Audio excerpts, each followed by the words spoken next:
జగనన్న ప్రభుత్వానికి ప్రజలకు మధ్య వారధులు వాలంటీర్లని ఎమ్మెల్యే డిఎన్ఆర్ అన్నారు. వాలంటీర్లకు వందనం కార్యక్రమానికి సేవా వజ్ర, సేవా రత్న, సేవా మిత్రాలకు నగదు పురస్కారాలను అందించి దుశ్శాలువాతో సత్కరించారు.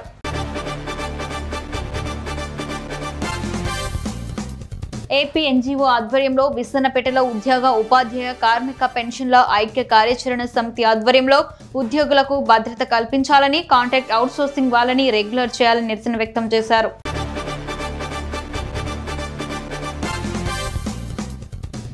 ఇంద్రకీలాద్రిపై కొలువైన దుర్గంను సినీ హీరో గోపీచంద్ దర్శించుకున్నారు. మూవీ ప్రమోషన్స్ లో భాగంగా విజయవాడ వచ్చిన ఆయన అమ్మవారిని దర్శించుకుని ప్రత్యేక పూజలు చేశారు.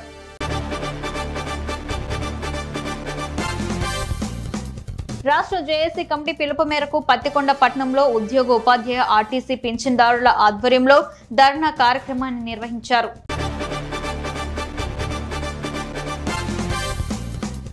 గుంటూరు జిల్లా పొన్నూరు మండలం గొల్లమూడిపాడు గ్రామానికి చెందిన 10 టీడీపీ కుటుంబాలు శనివారం ఎమ్మెల్యే కిలారి రోసయ్య సమక్షంలో పార్టీ కార్యాలయంలో వైసీపీలో చేరారు.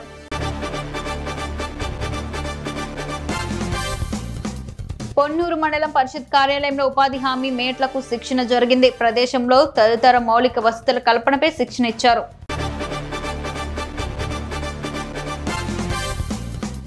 మంగళగిరి పరితి ఆత్మకూరులో నారా బ్రాహ్మణి పర్యటించారు. అక్కడి చేనేత డయింగ్ షెడ్ ని బ్రాహ్మణి పరిశీలించారు. చేనేత డయింగ్ విధానాన్ని కార్మికులను అడిగి తెలుసుకున్నారు.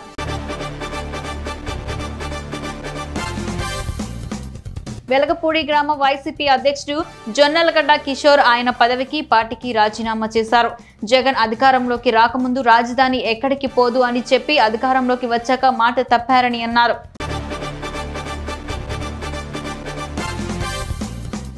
సామర్లకోట పిఠాపురం రోడ్లో గణపతి శాస్త్రి ఇంటి ఎదురుగా మోటార్ సైకిల్ పై వెళ్తున్న సామర్లకోట బ్రౌన్పేటకు చెందిన ఇంటెలిజెన్సీ పోలీస్ రాజ్ కుమార్ తలకు తీవ్ర గాయమైంది.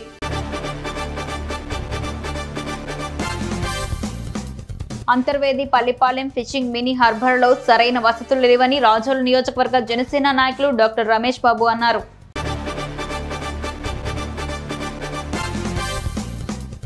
ప్రత్తిపాడు మండలం చిన్న శంకర్లపూడిలో ప్రత్తిపాడు నియోజకవర్గ మాజీ ఎమ్మెల్యే వైసీపీ ఇన్ఛార్జ్ వరుపుల సుబ్బారావు గడపగడపు వైసీపీ కార్యక్రమాన్ని చేపట్టారు.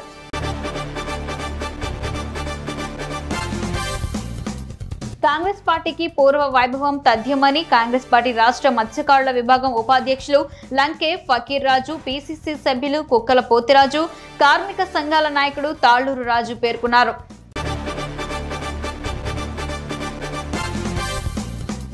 ముఖ్యమంత్రి జగన్మోహన్ రెడ్డికి 2 సైన్యాలు ఉన్నాయని, ఒకటి రాజకీయ నాయకులైతే మరొకరు వాలంటీర్లని కాకినాడ సిటీ ఎమ్మెల్యే ద్వారంపూడి చంద్రశేఖర్ రెడ్డి పేర్కొన్నారు.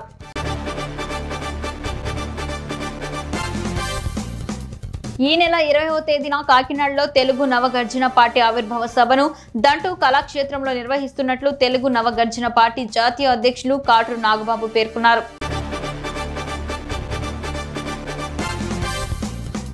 టెక్నికల్ ప్రాబ్లం వల్ల గోకవరం మండల రైతులకు 7 గంటల పాటు కరెంట్ అందిస్తున్న విషయం తమ దృష్టికి వచ్చిందని, సంబంధిత అధికారులతో మాట్లాడగా 2 రోజుల్లో సమస్యను పరిష్కరించి 9 గంటల కరెంట్ అందిస్తామని తెలిపినట్లు తోట నరసింహం తెలిపారు.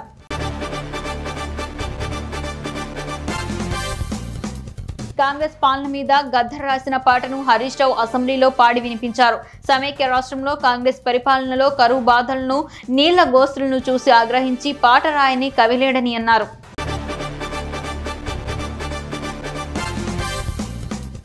ఓయూలో బీఆర్ఎస్వి అధ్యక్షుడు గెల్లు శ్రీనివాస్ యాదవ్ ఆధ్వర్యంలో తెలంగాణ జాతిపిత మాజీ సీఎం కేసీఆర్ 70వ జన్మదిన వేడుకలను ఘనంగా నిర్వహించారు.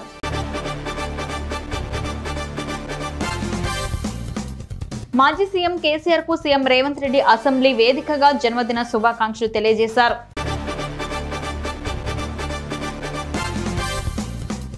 ISRO chairman S Somnath GSLV F-14 ఉపగ్రహం ప్రయోగం విజయవంతం కావాలని శనివారం సూళ్లూరుపేట శ్రీ చెంగాళమ్మ పరమేశ్వరి అమ్మవారిని దర్శించుకుని పూజలు నిర్వహించారు.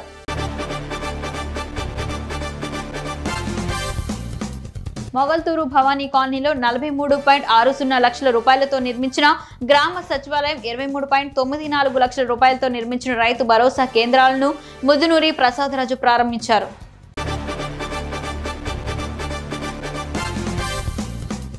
ఓట్ల కోసం నారా లోకేష్, బూసపాటి అశోక్ గజపతిరాజు దిగజారి మాట్లాడుతున్నారని డిప్యూటీ స్పీకర్ కోలగట్ల వీరభద్రస్వామి మండిపడ్డారు.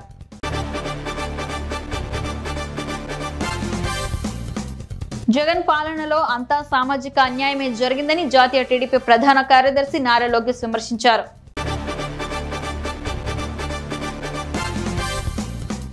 కాంగ్రెస్ బ్యాంక్ ఖాతాలను బీజేపీ ప్రభుత్వం స్తంభింపజేయడం బీజేపీ దిగజారుడు రాజకీయాలకు నిదర్శనమని Congress party AP media chairman Tulasireddy విమర్శించారు.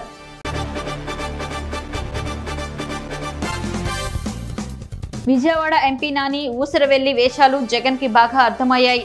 జగన్ ఒక సైకో అయితే అంతకు మించిన సైకో ఎంపీ నాని అంటూ కేసినేని శివనాథ్ ఘాటు విమర్శలు చేశారు.